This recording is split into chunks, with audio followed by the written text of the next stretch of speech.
Hey everyone, and welcome to The Explainer. I am so glad you're here today because we're diving into something that most of us see and definitely hear zooming past us on the street all the time. But honestly, very few of us actually understand them from the inside out. I'm talking about fire trucks. Today, we're going to explore the high-stakes, super fascinating world of international emergency vehicle manufacturing and B2B procurement. Have you ever actually wondered how a city or, say, a massive industrial plant goes about buying one of these things, or why they cost what they do? Well, you're in the right place.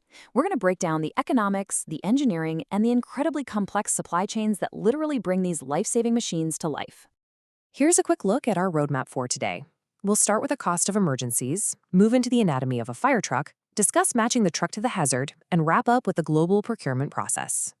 All right, part one, the cost of emergencies.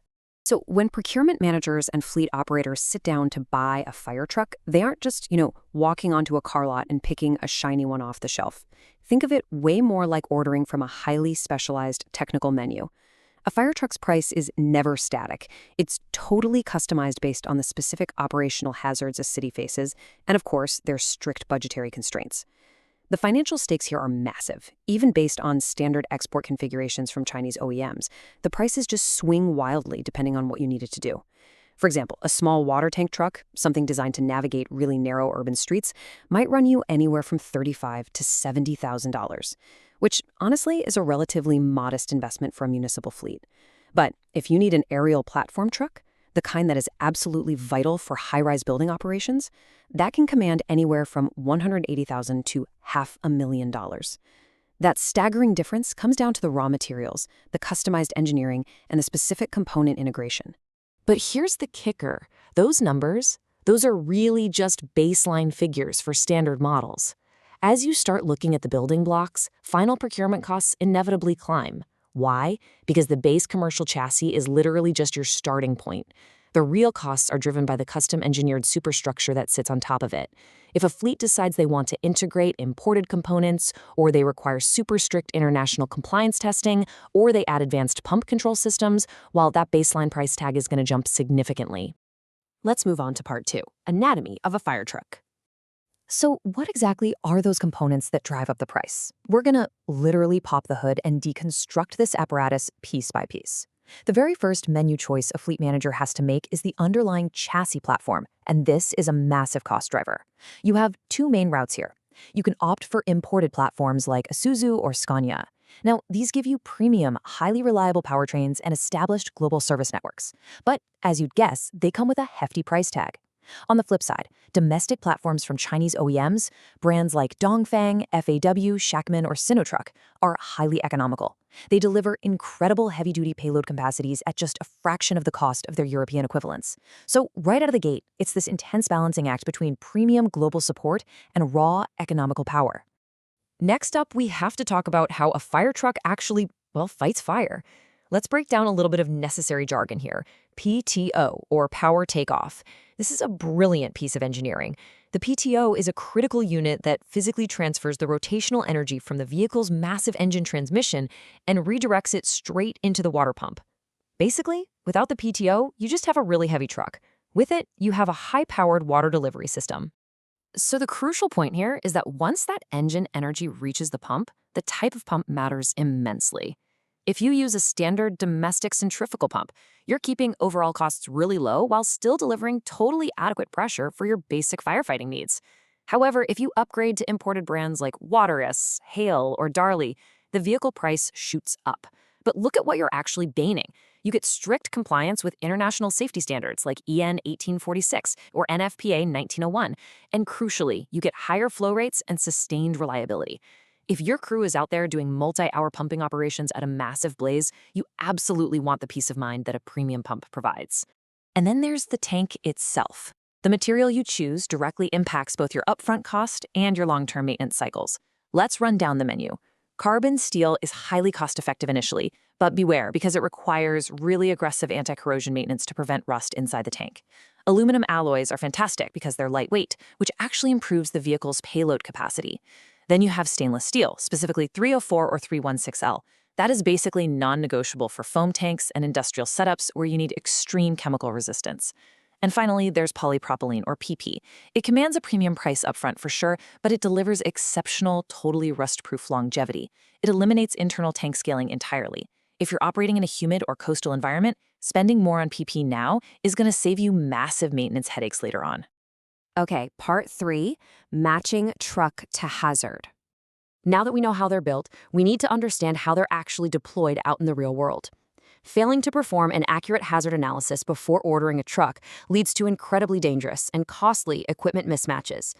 There's a vivid contrast in suppression strategies depending on the environment. Municipal fire departments operating in tight urban environments demand versatile, agile vehicles. We're talking 4x2 drives on medium-duty chassis, carrying maybe 3,000 to 8,000 liters of water. For city streets, quick acceleration and tight turning radii take priority over massive payloads. They also need double cabin setups to safely transport a full crew of 6 to 8 people.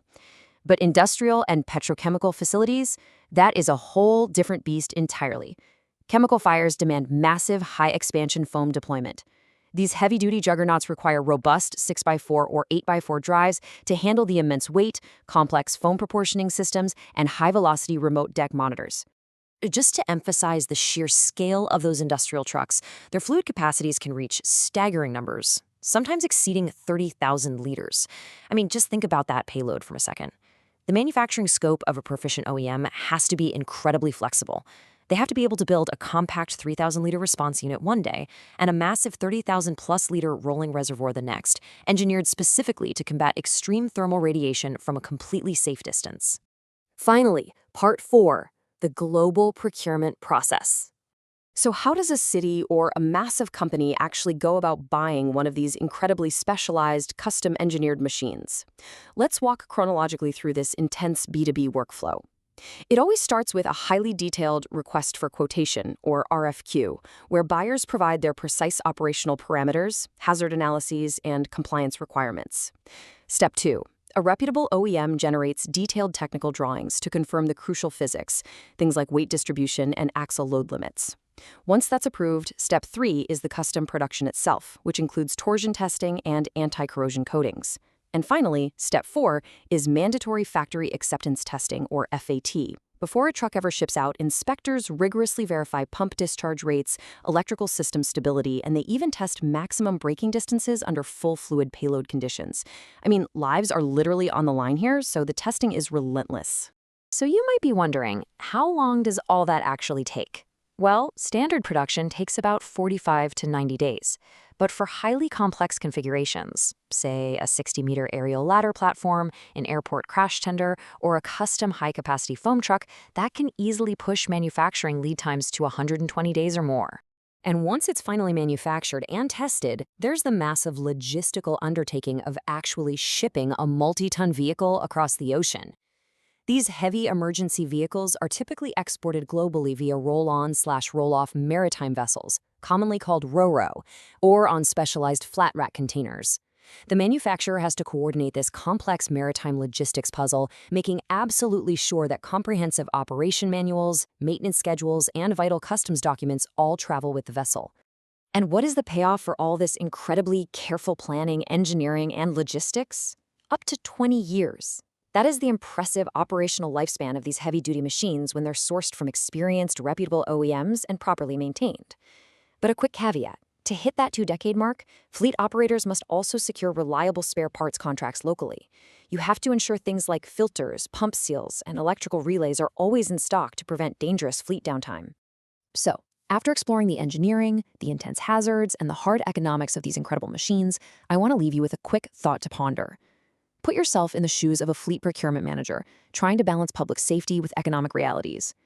If you were managing a city's budget, would you invest in a single premium imported rig with top-tier international components, or would you outfit an entire fleet with highly capable, customized domestic builds to maximize your overall coverage? It really is the ultimate balancing act of municipal safety and economics. Thank you so much for joining me on this explainer. I really hope this structural breakdown has totally changed the way you look at the fire trucks passing you on the street. Keep learning, keep questioning, and I'll see you next time.